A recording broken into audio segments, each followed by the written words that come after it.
With the crazy macro environment and the heavy money printing we see these days, it seems right to take a step back and look at how to position our portfolios in a time of inflation and uncertainty. In this episode, I sit down with fan favorite Lyn Alden. We're exploring whether now is the time to invest in gold or commodities and what we can learn by tracking the growth in the M2 money supply. So without further ado, here's my interview with the always thoughtful Lyn Alden. Lyn, welcome to the show. Thanks for having me back. Happy to be here.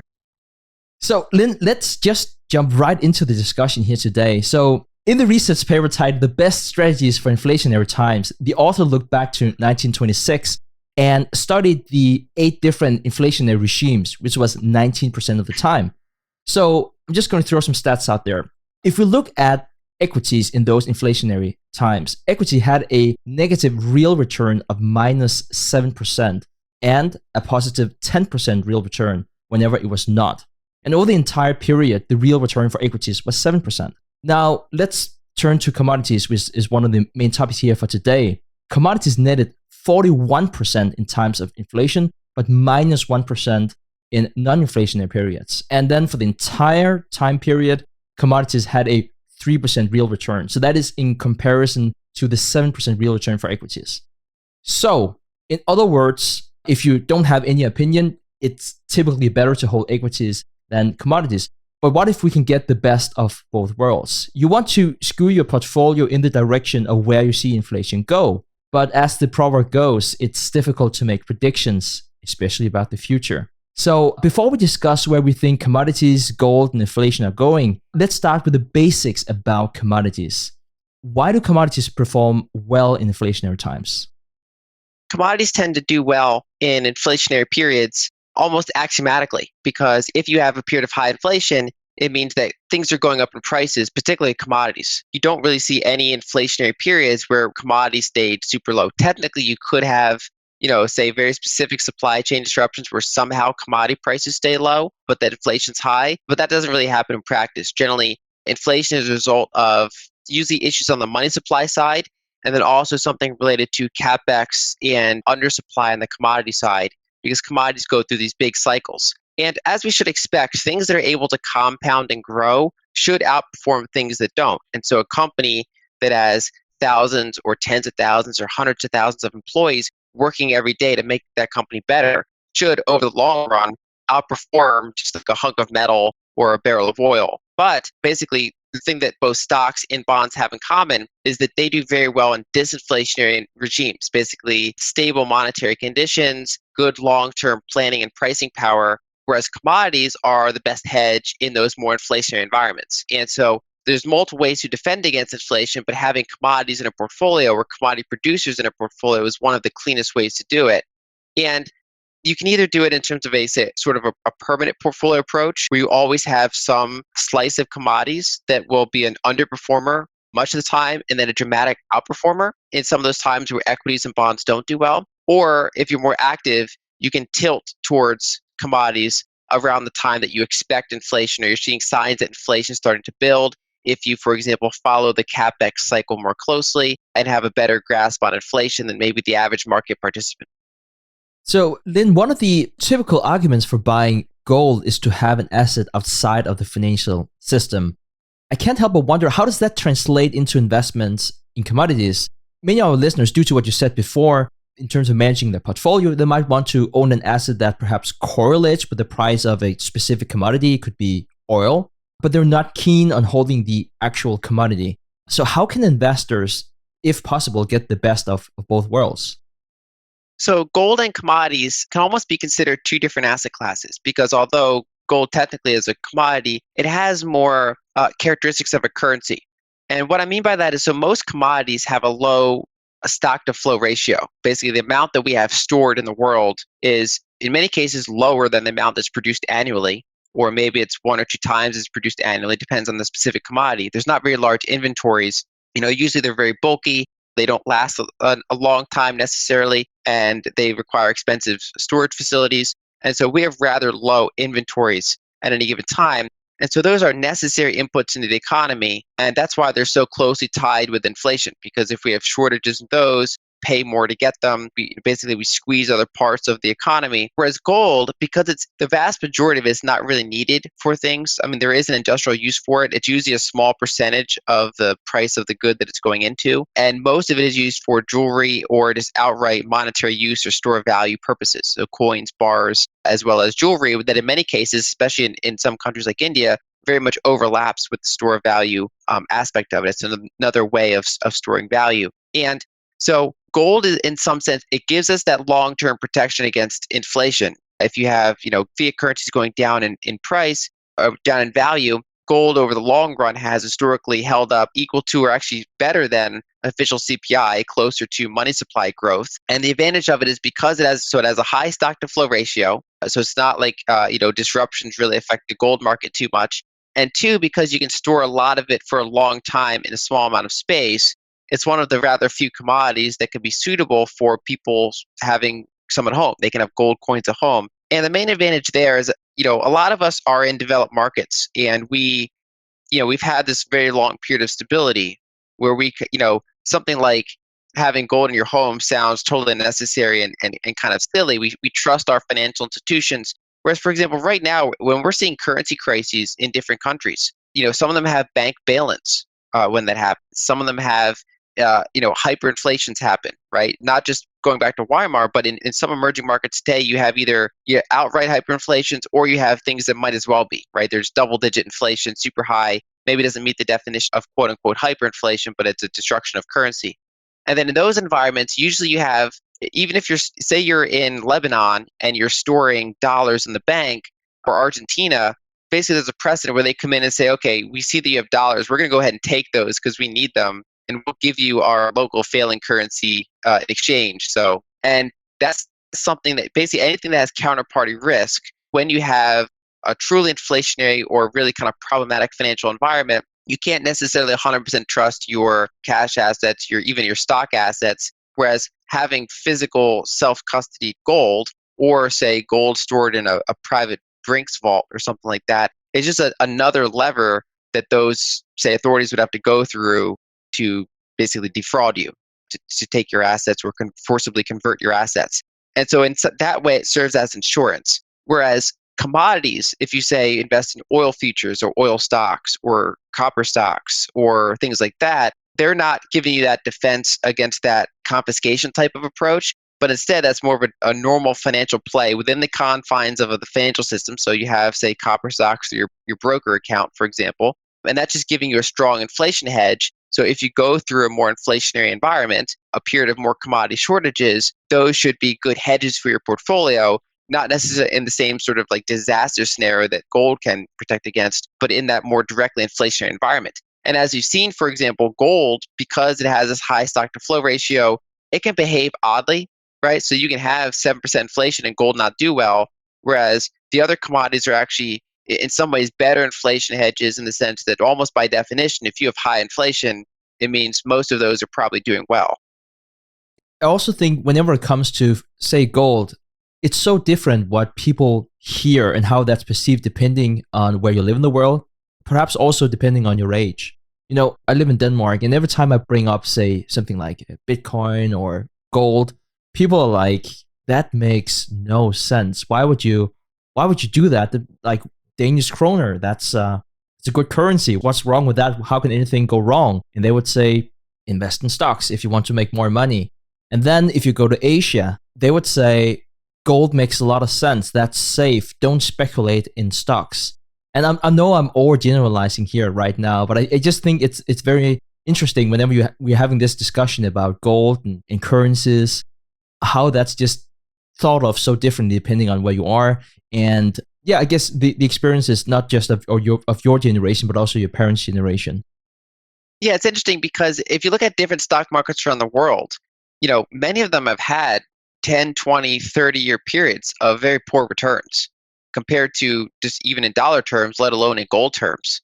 And so partly where you go in the world will dictate how they perceive stocks. In the United States, where we've had one of the best performing stock markets, especially over the past decade, but going back a number of decades, people have this idea that stocks only go up, and they go up at like 10 to 15% a year, almost like clockwork or more than that in bull markets.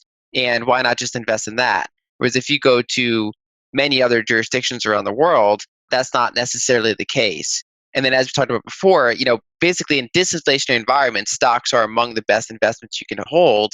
And the world has been in, we've had some inflationary bursts over the past 40 years, but for the most part, we've been in this kind of 40-year disinflationary period. And so a lot of recency bias really focuses on the power of stocks. And I think that's one of those things to be mindful of going forward, is to try to avoid that recency bias. Now that we've gotten all the way down to like zero interest rates in many places, now that stock valuations are very high in many places, we shouldn't necessarily expect the same out of broad stock indices that we've come to expect over the past 40 years. And I think some markets, I kind of ironically, the markets that have done poorly, I think that people are more attuned to that and might, navigate that better than people in markets or that invest in markets that have just gone up for, 40 years almost, especially the past 10 to 15. Whenever we analyze data series, and I know you definitely know this, Lyn, because you do a lot of data analysis, and you typically use American data. And you do that for a number of different reasons. One of them is just very practical because it's there, it's available, and it's so easy to work with US data compared to many other countries. But there's a huge survivor bias. You're looking at US data. Well, there's survivor bias because the US stock market did so well. The US, the superpower, a lot of tailwinds going for it. How US got out of World War I, World War II compared to, say, Europe, for example. And so if you look at those stock markets who survived, you have 3 stock markets that survived over the past 100 years. There was the US, Australia, and the UK, and the US did best of those 3. Many of the other major stock markets, they just obliterated, the Japanese stock market, the German stock market, the Russian stock market. So you have a lot of survivor bias whenever you're looking into that. So, Lyn, whenever we're talking about commodities, and I have this horrible habit where I'm saying, well, you should just buy this asset class. And I tend not to be very specific. And people are looking at me and like, so how do I do that? Let me give you that question. So if you're discussing, well, why not have an allocation to commodities? How does that work in practice? So basically, there's different ways to do it. So my preferred way is to invest in commodity producers because I tend to be rather equity focused. So even when I'm looking at commodities, my first instinct and my best understanding is to look at the equities that are involved in commodities, which is mostly the commodity producers. You can also look at commodity transporters, things like that, kind of, the surrounding ecosystem. And so that's one of the better ways to do it because even in, say, flat or mildly up commodity environments, those companies are profitable, they're paying dividends, so they can kind of combine the commodity elements, basically the good inflation protection, with the compounding of a company. Now, they generally will have less compounding than like a software stock or a healthcare stock. So they, these are often not the best long-term performers, but they kind of combine that commodity element with that ability to also just compound and pay capital over time. So that's, I think, one of the better ways to do it. Also, I mean, you can just hold them indefinitely. They're an infinite duration securities, unlike, say, a contract with a specific date. Now, if you are active in futures, obviously they're another great way to play commodities. And the advantage there is that, for example, let's say your thesis is that governments are going to hamper energy companies' ability to produce more energy, right? For whatever reason, ESG reasons, whatever the case may be. Maybe you say, well, part of my thesis is that commodity companies are going to have a problem, so I just want to buy the underlying commodity. And so that's actually one way to clear out some counterparty risk, is to just directly get exposure to the commodity via futures. And so I think in a portfolio, the way I handle it personally is for most commodities, I go with the producers. For a handful of commodities where there's good ETFs or funds that are not futures-based. So the problem with, if you have an ETF-focused portfolio, a lot of those commodity ETFs use these rolling futures, and those are not the great long-term and hold investments. So holding specific futures can pay off really well. But if you hold like a commodity ETF through like a neutral to bear market, you can lose money on these rolling futures contracts. And so I generally avoid those kind of futures-based ETFs. So I either split it up to buying commodity producers like oil producers, copper producers, things like that, or I go and I buy a gold ETF, a silver ETF. There's even a uranium holding. It's a closed-end fund, similar to an ETF. So there's a handful of these commodities that you can get physical exposure to them, which is useful. And I combine that with the producers in many cases. And I personally mostly avoid the futures, but they are a very good way to play it if you're active in that market. Yeah, I think that's an important thing to understand. Because most people might think, well, if they buy into, say, an oil future, it will be following the spot price. And that's just not the case because it's tied up to those futures. It's more expensive, and they might be thinking, well, I'm going to hold this for 10 years because I believe in the oil price going up over the next 10 years and whatnot. And then you have rolling futures that might be replaced once a month, and you're like, where's my return? I think it's important you brought that up, and also I would encourage listeners as they're going through this to make sure to check that, like what has the performance been on ETF compared to the spot price, and then also read up on whether or not it's future based or not.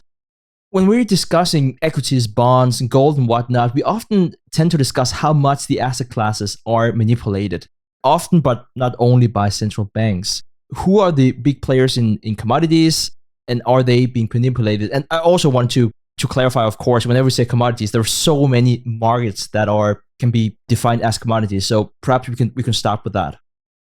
So with commodities, what you generally find is that the higher the stock to flow ratio of the commodity, because there's more of it available to rehypothecate and play with compared to commodities where, let's say you need 100 million tons a year worldwide, and they produce 100 million tons a year, and there's not a lot of existing stock to play with, right? It's a very tight supply-demand balance. They might have, say, 6 months in inventory.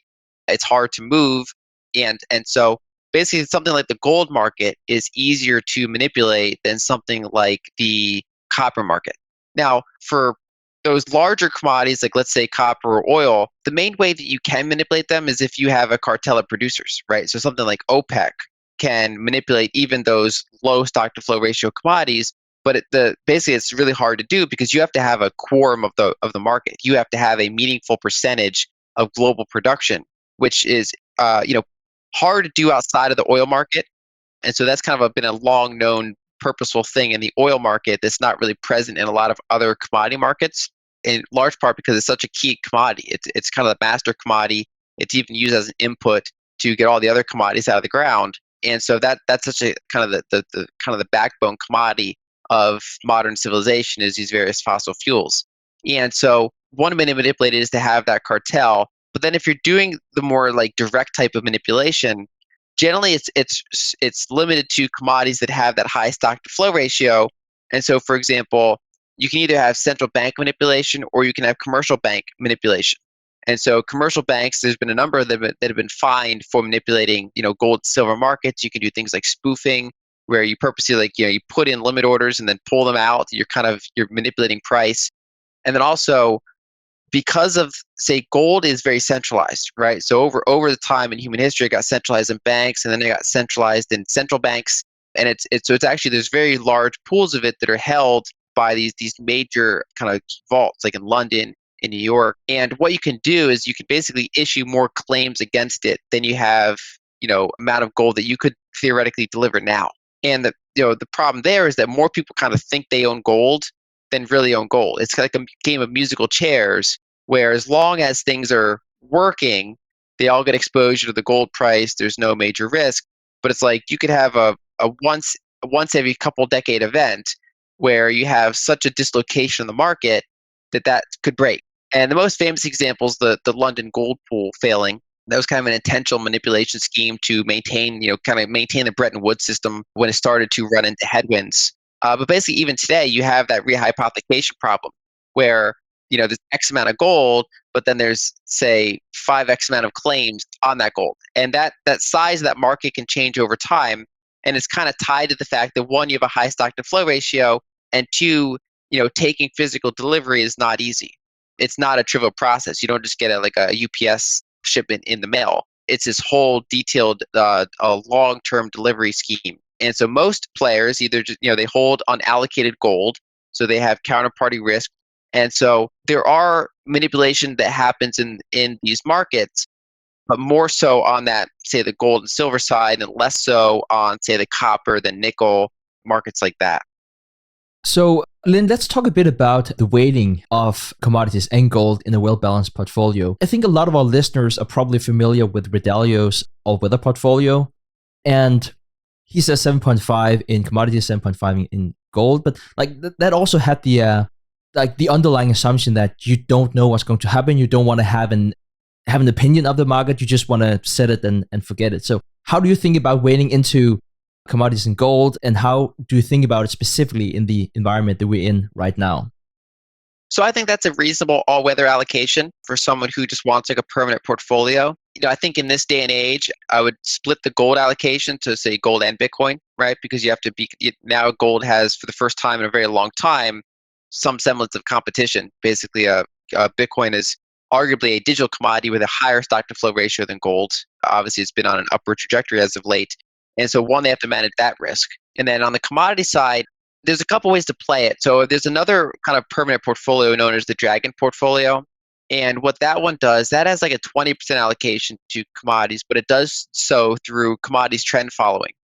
And so for people that aren't familiar with trend following, it's basically like using an algorithmic systematic approach to identify markets that have an uptrend to only own them while they have that uptrend. So a very simple way of thinking of it is you can say, I want to own this asset, but only when it's above its 200-day moving average.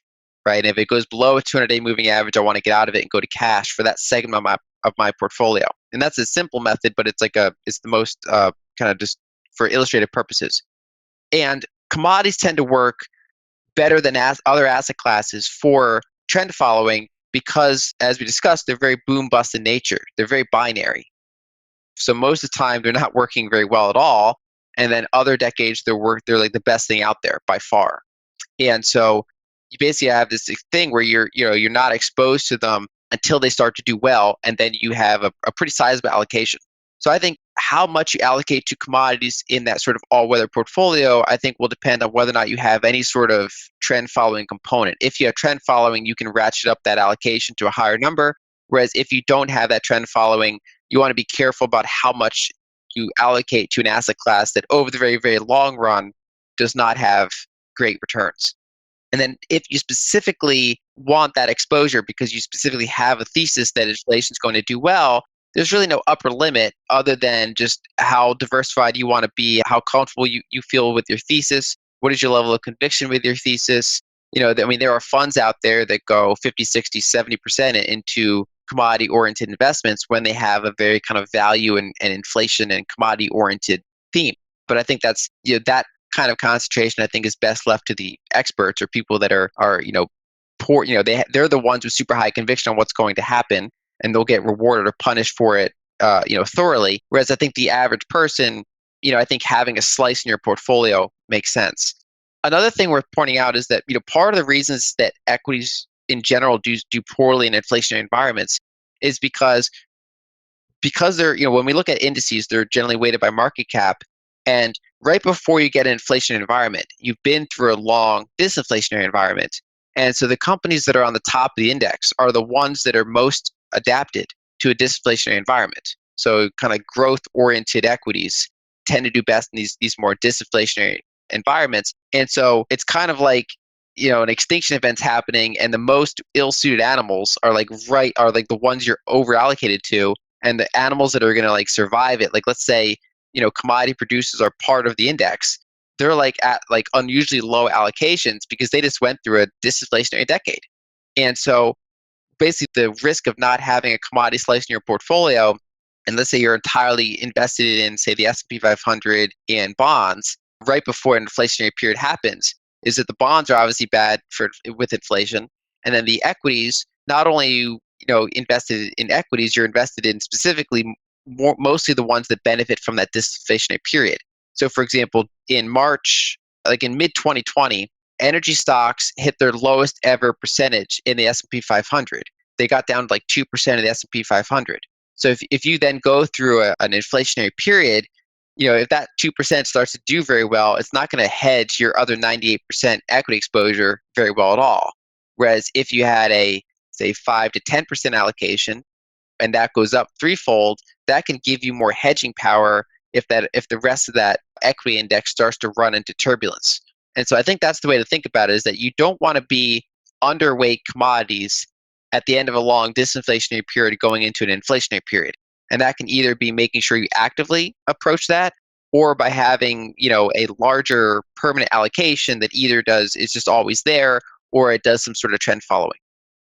So on your wonderful blog, one of the things that you said is that you discussed your turnover, mentioned it was pretty low, but you also adjust periodical based on where opportunity exists. And one example you could point to would be something like bonds. You hear all about these bond allocations and how that should be and how they should be placed in the portfolio. And for a very, very long time, bonds haven't really been that attractive whenever you look at the yield, when you look at inflation. And still bond price have rallied because of the cycle that we're in right now. As we thought it couldn't get lower, it still did. So you could still make some very decent return in bonds depending on how you played it.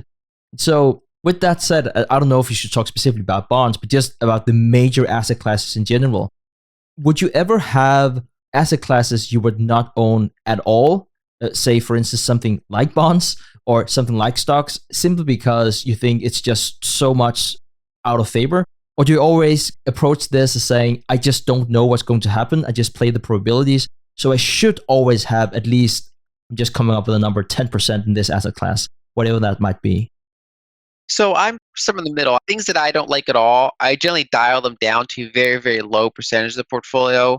There are some cases where I could go to zero. I mean, I don't think, I think for young people, I don't think you have to own bonds, for example. If you don't need your capital for 30 plus years, I don't think you need bonds.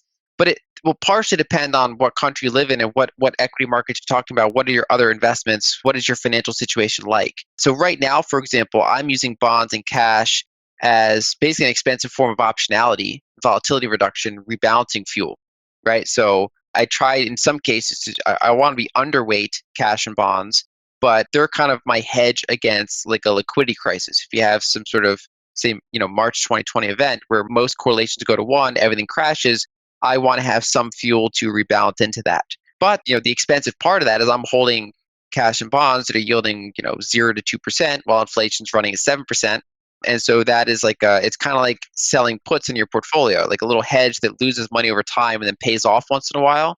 And so that's how I approach that. And if someone doesn't want to do that rebalancing aspect, there's not a great reason to own bonds and stocks in this environment, at least especially compared to like value stocks and compared to, some of the commodity producers, in my opinion, if you're looking at the very long run, rather than say what might do well over the next 6 months.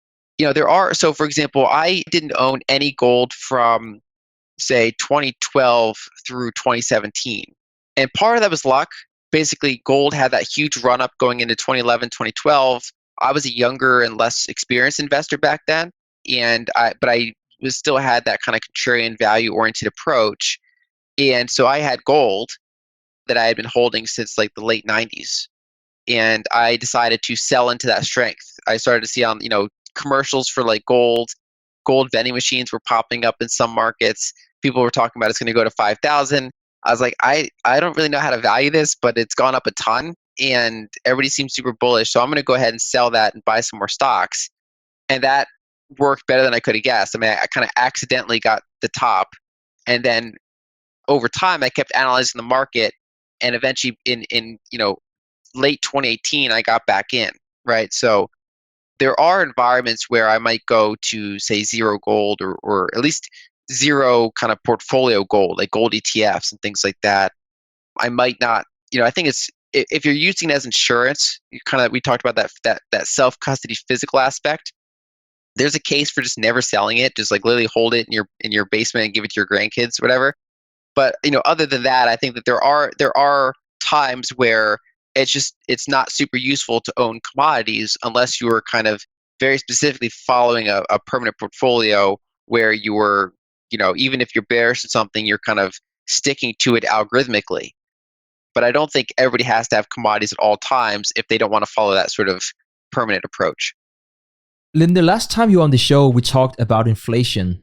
And I've seen a lot of references where the growth in the M2 money supply has been used to discount the return on asset classes. Is that a prudent way to measure real returns of whatever asset class you're looking at? I think for lack of better benchmarks, I think it's one of the best benchmarks that's still available. And one way to think about that is over the long run, because technology improves, right, we have this kind of background negative deflation that should occur. So for example, someone used to harvest food by hand, and then we invented the tractors, so one person can now do the work of 10 people. And then we have like self-driving tractors, so one person can do like the work of 100 people. And so the amount of the percentage of our economy that we have to focus on getting food for ourselves has gone down dramatically to 1% of us can take care of that whole thing, and that's solved. And so we have this kind of background disinflation. So when you're measuring CPI, right? So let's say on a normal environment, inflation is 3%. It's not really 3%. So let's say the background inflation is negative 2%. So really what you're having is 5% monetary inflation on top of what should otherwise be negative inflation, technologically driven deflation. And so you generally have this gap between money supply growth and CPI. So if you look over the long run in the United States, money supply might be growing at say 7% on average over the long run, whereas CPI might average 3% over the long run. And so you have that gap between the two, and a lot of that is, one, you have just different ways of measuring it. So people can argue about how accurate either of those metrics are, especially the CPI metric. But then also there's that kind of background semi-permanent technological deflation that's happening. And so when you have, say, zero rates, the problem is if you're using a 10-year treasury yield as a discount rate for your equity analysis, you'll come up with almost infinite valuation. There's almost nothing you shouldn't pay to own stocks, because if you just run the numbers, you're like, well, there's still a positive equity risk premium here. I'd rather own it than a treasury yielding 1.5%. And so you buy it. The problem is that you're then vulnerable to a massive amount of volatility and downside, and you could have 5, 10, 20-year periods where those equities don't do better than treasuries because you can get into a bubble and roll over. And so I think permanently having a higher hurdle rate, a higher discount rate, a higher benchmark than whatever the lowest rates happen to be, especially in some countries they're negative. They're really negative rates. And so I think a proxy that you can use is a smoothed money supply growth rate. And you could adjust it if you want for money supply per capita, or you can leave it unadjusted. It doesn't make a huge difference in most markets. And that'll generally give you, in say a normal market, that'll give you a mid to high single digit hurdle rate, which I think is appropriate for equities. And in a more inflationary environment, it gives you a somewhat higher hurdle rate that could be in the low to mid double digits. Obviously in some markets we have a true inflationary event. You can have massive money supply growth, then you're just in full-on protection mode. That's where things like gold and commodities shine. But in general, in most environments, I think the money supply growth is a much better hurdle rate than trying to use something like a long duration bond, because it's like you're filtering out the extremes in some ways. And so when you have these periods of rapid money supply growth without CPI growth, generally you get asset price inflation, right? So that money's going somewhere, and we're constantly if money supply is growing at say 12% a year, as it has been over the past year, and rates are near zero, do I want to hold this asset that is going up in quantity by that much and not paying me for my dilution, right? So I'm holding a company that's constantly diluting its shares, and yet it's not paying a dividend and not growing, or growing very slowly. Or do I want to go and buy a company that's buying back its shares? It's actually a deflationary asset and paying dividends, right? And so I think that's a useful way to think about it, because if you look over the long run, things like gold track broad money supply growth more closely than they track CPI over the long run. So for example, if you just said, okay, gold should have held up against CPI over the past 50 years, you'd expect that it would have matched that, but it actually beat that. It's actually closer to broad money supply growth per capita over the past 50 years, because it's kind of benefited from both CPI as well as the fact that we're just printing so much more money that when we compare that money to those assets, we get higher prices than we'd expect, because you have asset price inflation. Let's continue on that thought and specifically talk about valuing gold. I read that you like to compare the price of gold to the growth of the broad money supply per capita. Why is that, and what does it tell us about the current valuation of gold? So there's two ways to do it, and they give you roughly similar numbers. And so one thing worth pointing out is that gold has an inflation rate of about 1.5% per year on average. And what I mean by that is the amount of new gold added to our existing supply. If you look over a 100-year chart, it averages between 1% and 2% a year, and it's almost exactly at 1.5% on average. And that's actually pretty close to population growth over that time. And so one way to think about it is that, there's basically the same amount of gold per person in the world as there was 50 years ago. There's somewhat of a rounding error, but that's roughly true. And it comes down to something like 1 ounce of gold per person in the world. And so depending on the data that you're working with, I think the cleanest way to do it is that you can kind of estimate the market capitalization of gold, right? So there's entities like the World Gold Council that give their estimates for how much of stored gold there is. And then you can go back and look at this long-term inflation rate, which again, we have pretty good data on. And you can kind of chart out the market capitalization of gold over time. And then you can compare that to, say, the US broad money supply over time, or you can compare it to global broad money supply over time, or OECD broad money supply over time. You can pick your benchmark. And I think, comparing those two data points is useful because it kind of gives you at least like a situational awareness. Is gold undervalued compared to that money supply growth? You'd expect over the long run, as we talked about, that if we double the amount of money units in the system and the amount of gold in the system is the same, of course, year by year, you can have anything because it's just buyers and sellers and who knows what they're going to pay for it. But over the long run, we've generally seen that gold keeps up with the money supply growth. And so if you see these unusually strong divergences, it's worth taking note of. And then, you can come up with your own conclusion. Maybe you can say, well, Bitcoin's demonetizing gold. Or you can say gold's just super undervalued and it's going to catch up, right? So depending on if you're a bull or a bear, you can interpret that in different ways. But I think it's at least useful to be aware of when it happens. In addition, there are times where it overshoots, right? So for example, we talked about gold going into a bubble in 2011, 2012. By those ways of measuring it, gold had gone up very quickly and then it went up past where you'd expect it to be based on money supply growth. And so it gave you like a sell signal, or at least not necessarily a sell signal, but an overvaluation signal that then people can, again, interpret how they want, right? Whatever other information they might be combining that with. But I think it's a very good data point to know. And so during those bubble periods of 1980, and then again in 2011, 2012, that gave you a warning signal that this might not be an undervalued investment anymore. Basically, it's a very crowded trade. It's arguably been driven up in value higher than it should have been. If you don't want to work through the market cap of gold, another way to do it is if you can just chart the gold price, and instead of adjusting gold for its inflation rate over time, you can go back and look at the broad money supply per capita. So you're kind of factoring out the roughly the same growth rate from the other side of the equation. And so either way, you get the amount of gold per person staying the same. So you're looking at broad money supply per capita relative to that gold, or you're looking at the total pool of money and the total pool of gold, and you're taking out the population component, and you're just looking at those compared to each other. And you get roughly similar results just because it happens to be that the gold's inflation rate and human population growth are rather similar numbers over time. So whenever we talk about gold, very often we hear, well, it's a good inflation hedge, which it is. So a lot of people have this expectation that you could plot gold, the price of gold and the price of inflation, and they will more or less follow each other. But it's not always the case. For instance, if we look back at the 1980s, we had high inflation and gold prices dropped sharply. We should instead look at gold compared to the changes in real interest rates. Why is that? So this goes back to what we talked about before, where gold is more of a currency than a commodity.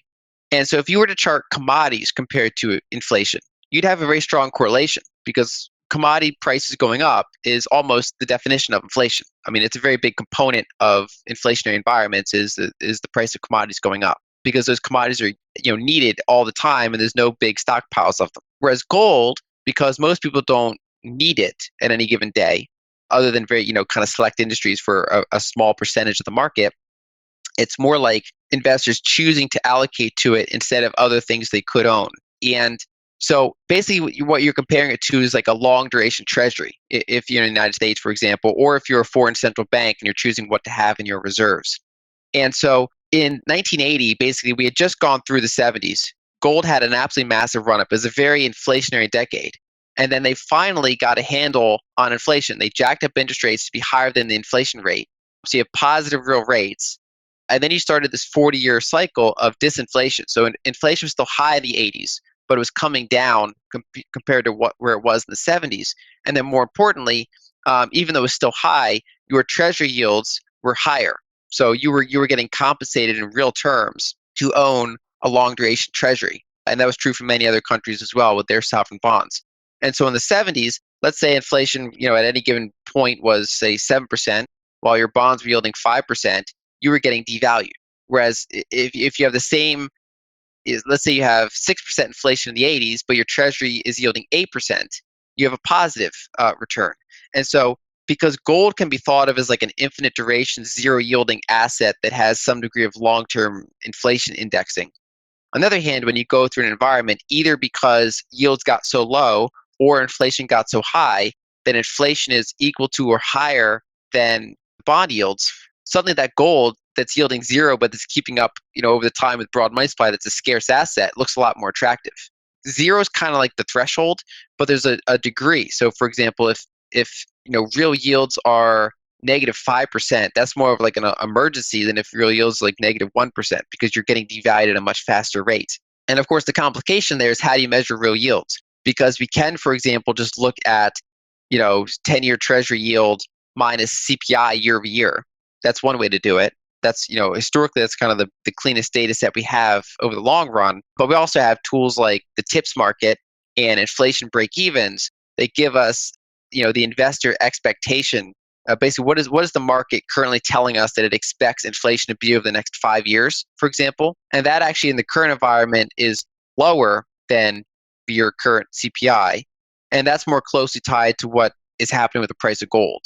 So it's not the only variable that's involved, but it's certainly one of the key variables. That basically, if you had an environment of negative real yields, and especially when it's getting worse, when those real yields are getting even more negative, you tend to have more capital inflows into gold. And then it's also, because it's forward-looking, it's more focused on those inflation expectations than what trailing year inflation looks like compared to current yields. Whenever we talk about gold, we also talk about how to study history. And gold has historically been valued at 10 to 20 times the price of silver. You also had periods where you have great discrepancies. You had periods between Asia and Europe where it was 1 to 5 one place and 1 to 15 the other. So it's a fascinating story in itself, but it's the very opposite of high frequency trading. You literally have people like traveling through continents to make that 3 to 1, from 1 to 5 to 1 to 15 arbitrage, and yet the principles of that stayed the same. And they could do that because of all the risk that was involved, and also because of basically just the time they were in. But regardless, the ratio has always seemed to revert to that 1 to 10 or 1 to 20. And you have detailed information from Greece, Rome, Japan, China, the Middle East, and it always seems to go more or less back to that. The US followed Alexander Hamilton's advice and set the gold to silver ratio to 15 to 1 in 1792 with the Commodities Act. So having known all that, it might be surprising if you look into the gold to silver ratio today. Silver is about 19 times as abundant as gold in the earth crusts. Only has 8 times the output, which is, of course, is also a function of demand and supply here. But then you consider that gold is currently valued at around 80 times the price of silver. So this is my long-winded way of saying, could you please, Lyn, paint some color around the gold to silver ratio and why it's so different today than it has historically been? Yeah, as you point out, we have pretty good data stretching back on multiple continents, thousands of years. And that, it varied, but that 10 to 20 ratio tended to be the norm. And silver, is like the commodity with the second highest stock to flow ratio, right? So gold is over 50 at the current time. So we have 50 years of annual production estimated to be stored up in our vaults. Silver is lower. There's different estimates, somewhere between, say, 10 and 30 stock to flow ratio, probably around 20 or so. Whereas most commodities, a lot of them aren't even above 1, right? So there's a big gap between gold, silver, and everything else, including things like platinum. Even though platinum is super rare and other platinum group metals, because they're so heavily used in industry, they actually end up having low stock to flow ratios despite being very rare elements.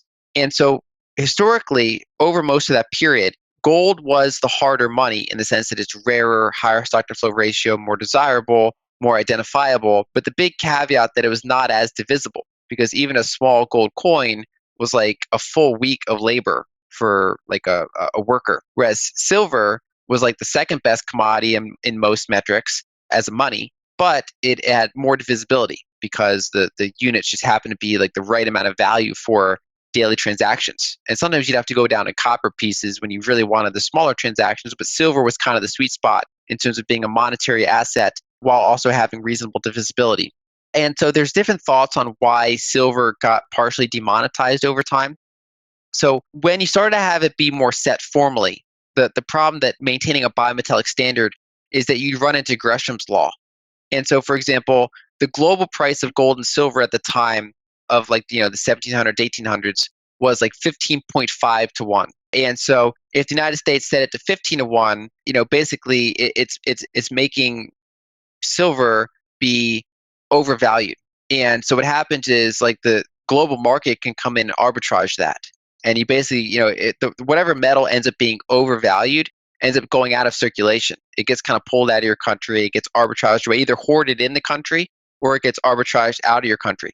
And then what they did is they flipped it. They said, okay, no, we're going to make it 16 to 1.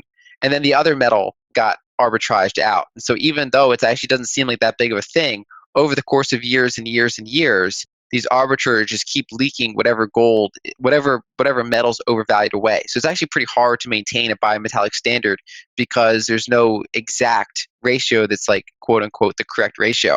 It's kind of just based on market conditions. Now, there are some economists that theorize on why silver eventually encountered a far more weaker ratio over the past, say, 150 years. And so I think in my view, the most convincing argument is that when we created paper money, and especially like modern telecommunication systems where like, you invented the phone, so you could deposit money in a bank and have that show up in another bank across the world, just because it's all bank ledgers that are just agreeing on how these numbers are going to settle, you suddenly made gold far more divisible, right? Because you had gold-backed paper money. The money was more divisible than silver in terms of the units it could be broken up into. And so silver over time became less useful because gold fixed its one weakness, which was divisibility. And so you started to get basically evidence of demonetization of silver. And so that ratio started to flip. If you look at earlier parts in history, there were other times where other commodities were used as money. Things like feathers and shells and beads and certain types of stones. And the problem is that when they encountered a harder money, like another civilization would come with better technology and they'd have gold and silver, and that technology could, that culture could come and make more feathers, find more feathers and get more shells, and they had better technology to do it. They could basically break the stock to flow ratio of that other culture's weaker money. And so you've always had this kind of history of, different commodity monies beating out other ones. And gold and silver have that survivor bias of they're the ones that beat everything else for thousands of years. And you can argue that eventually gold beat silver with the invention of modern banking, and that the fiat currency kind of beat gold because its other big shortcoming is that it's, as we talked about, it's easy to centralize and then rehypothecate and kind of make multiple claims per ounce. And so now we've encountered that new environment. But I would say that I wouldn't necessarily rely on the gold to silver ratio going back to where it was before. That's not to say it won't, but I don't think there's no sort of law of nature that it has to. And I think there's a compelling argument that things have changed enough that ratio is now kind of structurally different. But I still think that in the grand scheme of things of thousands of years of history, 100 or 150 years is still kind of ironically not a huge sample size to work with. It's interesting you would say that, Lyn, because I feel the exact same way. Whenever you do study history, you would think, yeah, that it makes sense why it would be around 15 and why in some societies might be 10 or 20. If you look at the situation today, it would make no sense why it would revert back to that ratio. It just wouldn't, the way we structure the system here today. I just wanted to give a shout out to a book called The Power of Gold. I can highly recommend it if people want to read it. It's if you want to, I could just teasingly say that if you want to phrase yourself in like 140 or 280 characters, this is not the book for you. It might be on the more intellectual side that can be a bit dull to some. But if you're really into like the Coinance Act or what Marco Polo saw whenever he served under Kublai Khan and silk and silver-backed standard and how that worked, if you're really like into history and the history of money in the light of gold. So let's continue talking even more about gold. People can probably tell that I start to get excited here. Many investors have historically argued for buying gold stocks rather than gold itself.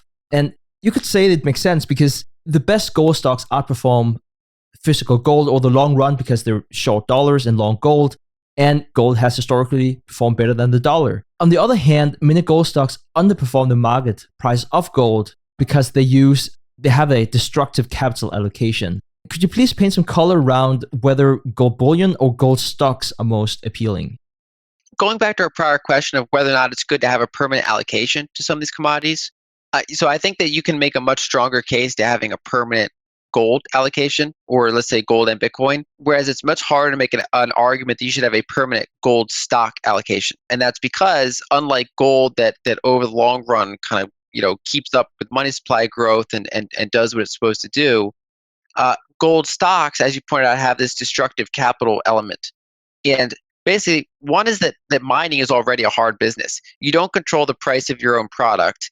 You have a lot of hard capital expenditures. You're often working in jurisdictions around the world that are emerging markets, right? So you're managing these different jurisdictional risks. You face, at the extreme end, you face nationalization. Your countries can just take your mines from you, or they can change their tax policies. You're dealing with usually more problematic infrastructure, less developed infrastructure. And so it's a challenging business to be in. So there's more things that can go wrong than can go right to start with. Two, if you have an inflationary period, some of those gold miners, they use a lot of energy as an input, right? So they have all of their machines are using fossil fuels. The gigantic tires on their machines, you don't even think about it, but the amount that they spend on tires for these like huge dump trucks that are the size, like the tires are like the size of a car. Those are mostly made out of fossil fuels. And so when you get like a inflationary period of energy prices going up, it can actually squeeze the margins of gold miners, especially if gold's not yet keeping up with the price of energy, or sometimes even if it is. And then two, you have managerial mistakes. So during very highly valued gold environments, there's usually a lot of euphoria in the space. There's a lot of new capital coming in, and managers tend to overpay when they do acquisitions. So they'll take on debt and they'll buy a company, a smaller mining company. And then the problem is that the price of gold goes down, as it did say after 2010, 2011. It turns out you took on too much debt and you overpaid for this asset. And then so now you're channeling money into trying to pay off your debt. You might even have to sell your asset, divest it to raise capital, and now you're selling at a much lower price because gold's a lower price. And so you generally have this kind of pro-cyclical, non-contrarian investment cycle that destroys capital.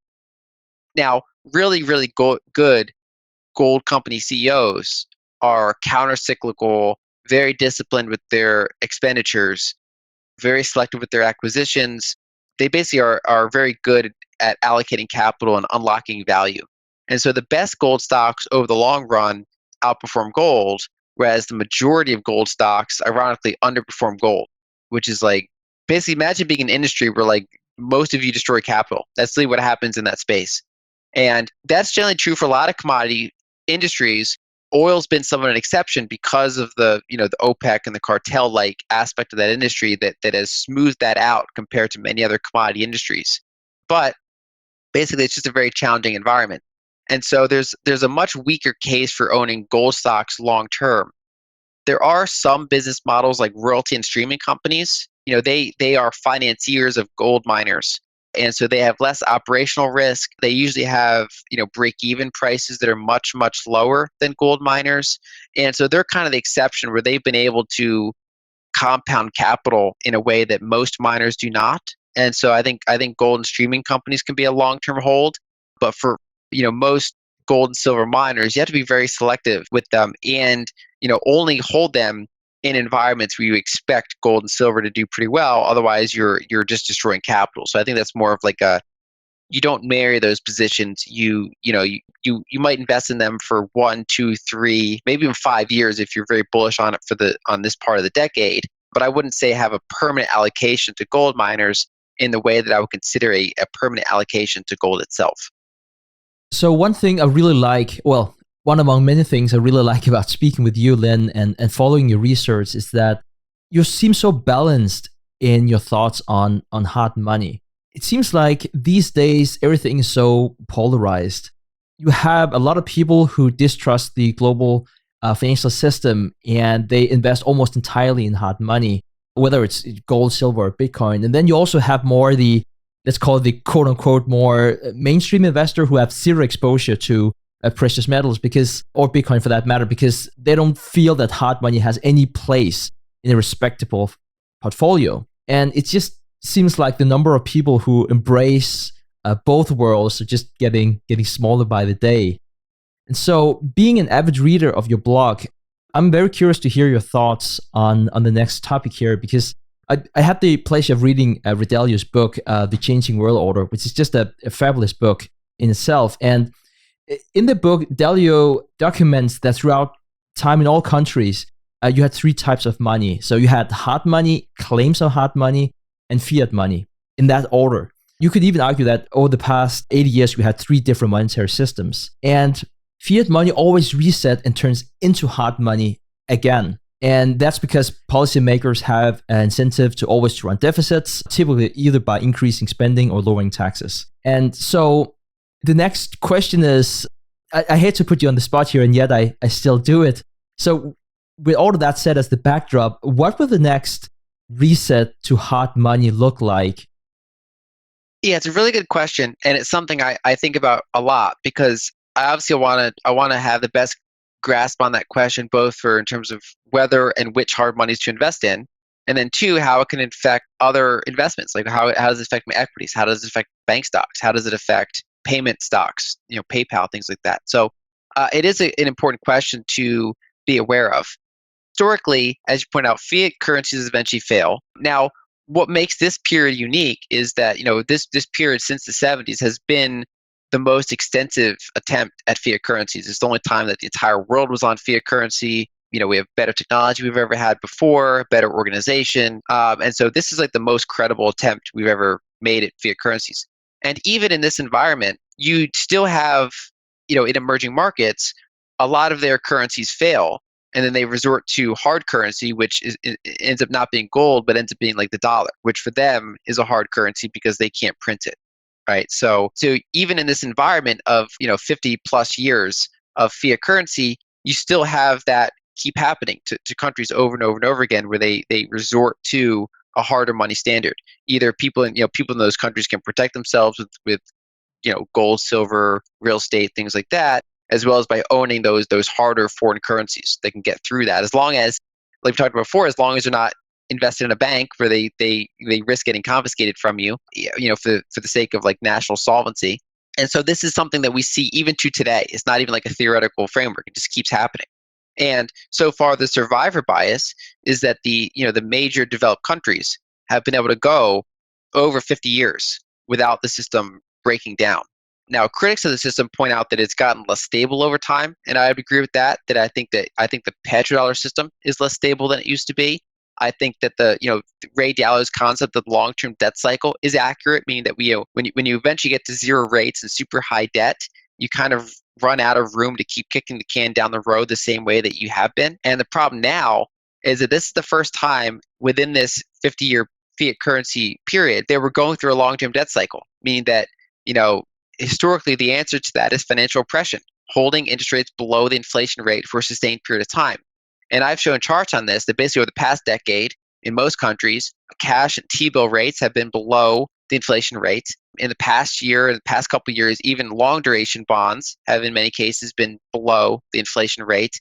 And specifically for 2021, it was such a big gap in many countries. Like in the United States, it was 7%, difference between CPI and T-bills, which is the biggest gap since 1951. So it's the biggest gap in the fiat currency system.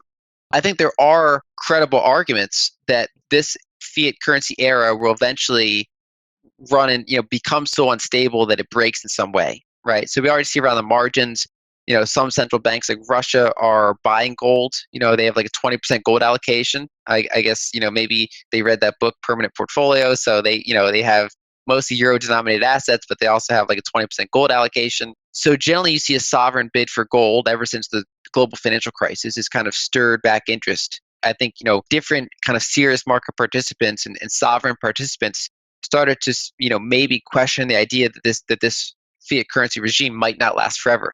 We always have a tendency to think we're at the end of history, like we've solved the prior problems. This happens in commodity markets because people think during disinflationary decades, when commodities are cheap, they kind of think we've solved the commodity problem. We're never going to have high commodity prices again. And then no investment money goes into it, and eventually you get shortages and you get a higher commodity price environment. Same thing I think that we're going through in terms of, a lot of people, especially people that are very strongly believe against gold, against Bitcoin, in favor of the fiat currency system, that the idea of we've solved history, we've figured out how to do it this time. I will take the under on that view. I think that probably, I think we're already seeing signs that it's not working well. I think we're going to revert back to, some period of either standards go back on a hard money standard or they don't, but people can protect themselves by having those types of assets. So commodity producers, commodities, or self-custody types of hard monies.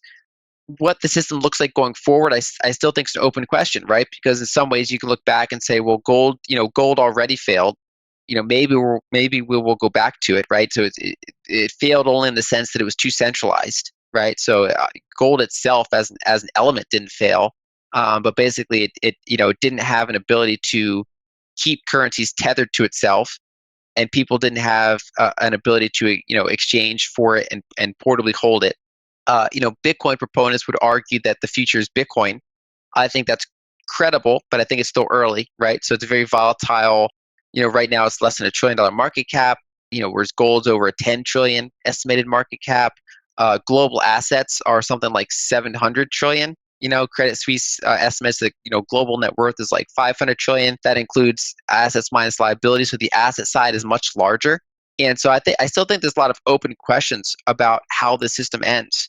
And I think it's something that you can't have if you have like a firm view on the risk is that you're wrong, but it's also not something you can ignore entirely. I think it's a question that we all have to study and look at history, but then also look at current geopolitics, current technologies, where the trends are going. And so I think it's an important question to watch. And so I do think that we're going to that hard monies are going to have their place in the future again, and that they already do in many countries. Ray Dalio has this great quote where he's talking about that the reason why he made so much money is because of what he knows, but what he knows he doesn't know. And I can't help but think of that quote whenever we have this discussion, because I don't know what's going to happen. I do know that the system we're going to have now isn't going to be here forever, because that's just the nature of history for everything. It's so tricky figuring out what's going to happen. Now, today we talked about gold. Are we going to be on the gold standard again? I don't know. It's just one of many possibilities. And whenever you do read up on it, I'm sure Lyn, but there's just so many different types of gold standards that we've been on in different countries. So, okay, so what do we refer to whenever we talk about gold standard? So that's one major topic in itself. Bitcoin, I understand the intellectual argument why it has all the capabilities that, say, fiat money don't have, but it just becomes so much more complicated whenever you think about the incentives. Like, who has incentives to do this?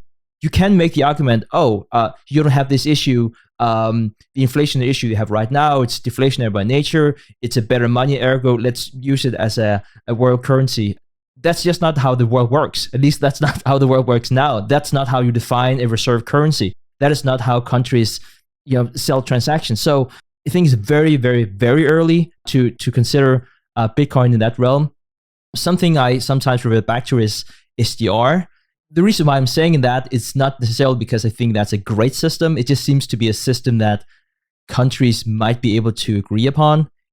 Yeah. So in my article where I talked about kind of the current, we can call it the petrodollar system, the system that's been in place since the 70s, and why it's failing and where it's going, I outlined those possibilities. So I discussed like an SDR-like basket, either a global SDR or like regional SDRs, which for people that are listening and don't know what that means, that's essentially a basket of major currencies that serves as like a unit of account for like global reserves or international trade. And that was actually proposed as the Bancor in it rather than the Bretton Woods system, but it was not voted on. It was basically it wasn't the one that won that system. And it's one of the ones that would be more balanced in terms of managing trade balances and things like that. And the challenge there is that if fiat currencies start to fail, a basket made of fiat currencies would also fail. It would just fail at a smoother rate, because if one of them, if say there's is 5 currencies, if one fails quicker, it's balanced by the other 4. But because they're all tied together in some ways, we all have kind of the same roughly zero rate policy in developed markets and high inflation. I think that you generally would have them each pulling each other down, taking turns. I think if the system were to like fail next year, gold has kind of the claim, right? That's kind of the default assumption. There's even, I think it was the Dutch Central Bank published a piece a couple of years ago saying that if for some reason the system failed dramatically, gold would likely be the fallback. And so I think that's kind of the default. Like we pointed out, that even in a non-gold standard, central banks still use gold as a reserve asset. They're still actively, in many cases, buying gold as a reserve asset. The United States is not. But I think so. Let's say if we're having this conversation in 10 years, so when it comes to say Bitcoin, I'm like, well, like wake me up when it's 5 trillion market cap, then we'll have that discussion, right?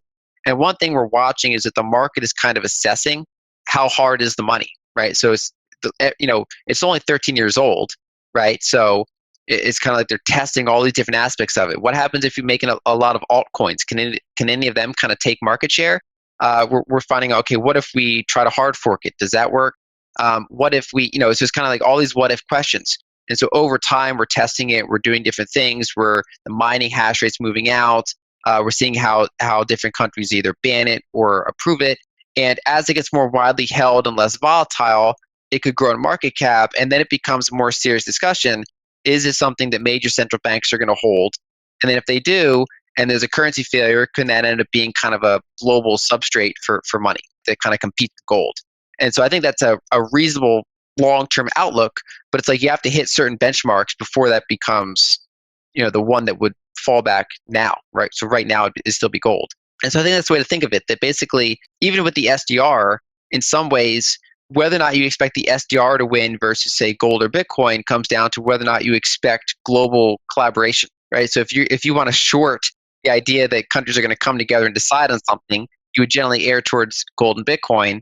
Whereas if you do expect that they're going to say, okay, we need to do a Bretton Woods 2.0, we need to fix the system, and you're going to have US, China, Europe, major countries and currency regions come together and agree on something, then you could have an SDR. You could have an SDR with a gold component. You could have, there's all sorts of things that could come together. And of course, in the modern form, that would take the form of like a digital SDR, right? So they would incorporate probably central bank, digital currency technology into the SDR to kind of reinvigorate it from the version that was, initially that existed since the late 60s. Yeah, I think it would be a default for a lot of people listening to this that would say, well, the world's governments can't agree on anything. And I'm not the one to say that they necessarily can. But what history has shown is that whenever you do see a reset, what typically has happened at that time, countries are so exhausted. They're so exhausted at point. Bretton Woods in 44 would be one example, that they are willing to come up with an agreement. Not a great agreement, but something that just works because they just can't do it anymore, what they've done so far. So, but Lyn, I know we can go on for hours talking about monetary policies. You've been very, very generous with your time, and I wanted to give you the opportunity to hand off to your wonderful blog and any other resources. And I can just say that I subscribe to Lyn's blog. It's just such a wonderful resource. So, Lyn, please tell the audience more about it. Yeah, so lynalden.com, I do public articles, long-form pieces that dive into a subject usually. I also have a free newsletter that comes out every 6 weeks that usually talks about more topical subjects. I have a low-cost research service if people are interested. I'm also active on Twitter at Lyn Alden Contact. Another book I could recommend, it's not my book, it's called Money Dethroned, and it kind of covers this traveler from North Africa. Kind of like Marco Polo, he traveled around multiple continents. And the person kind of relies on some of his writings to just analyze commodity monies from around the world and why certain monies beat other monies and what happened when they interacted. And so I think we're used to having to change our investments from time to time, right? Because we know that they're volatile. We're not used to having to change our money from time to time or even think about what is money. And I think that we're in this environment where we have to think, and this is probably going to be a question for the next 10 years, is what is money? And so I do think that it's basically a subject matter that people would be good to read up on. So the one you recommended, or that one or other ones in general. I think it's going to be a topic that we want to know about. We want to know the history of money. We want to know what are the current proposals for what money is going to look like going forward. Do you want to focus on a money you think is going to win? Do you want to diversify your monies? I think that's going to be, it's already an important question. I think it's going to be increasingly an important question over the next decade. And it's something I have future articles I plan to write about. I've already written about it to some extent. And it's something that just like I analyze different investments, I'll be analyzing different monies and just basically, just like anything else, trying to fit into a portfolio and determining where do I want to hold my assets for different types of environments. Lyn, it sounds like you already have the outline in place for the next interview.